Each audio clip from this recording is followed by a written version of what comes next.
on va déjà essayer de récupérer ceux qui jouent pas, ou celui qui joue pas. Voilà.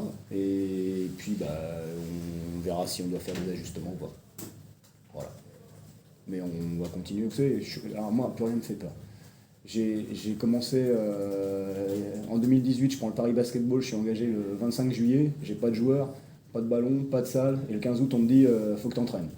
Bon, allez on y va, challenge. Je suis arrivé ici, j'ai quitté la ZEL, on était à 0,10. Allez on y va, challenge. Vous savez, et on a fait brûler la salle le 25 décembre. Donc vous savez, aujourd'hui, moi la seule chose qui m'intéresse, c'est dans cette situation actuelle, c'est que le groupe reste ensemble. Et il y a des fêtes, mais les gens qui me disent ce soir, ce groupe-là s'est pas battu et pas resté ensemble, alors on parle pas le même langage et donc voilà. Donc tant qu'on a ça, on va y aller ensemble. On va y aller ensemble. Et franchement, c'est voilà, ce soir ils ont charbonné avec les moyens qui étaient les nôtres. Chris Bab, on l'a vu en civil. Ouais. Il s'est fait une luxation de l'épaule il y a 15 jours à l'entraînement. Voilà. C'est pas de chance. Non, c'est pas de chance. Non, je vous l'avoue que c'est pas de chance. Il s'est fait une luxation de l'épaule il y a 15 jours à l'entraînement. On a fait une radio, une écho. C'est rassurant, mais la douleur persiste. Voilà.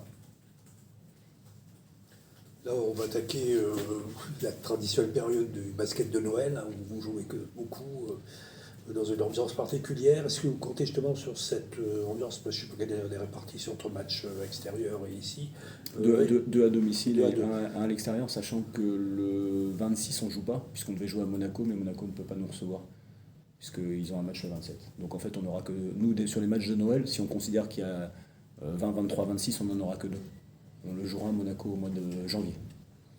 Et les joueurs sentent, et vous aussi, l'ambiance différente, particulière par rapport à ça. Bon, vous savez, ça c'est du marketing. Nous, ce qu'on veut, c'est juste gagner des matchs.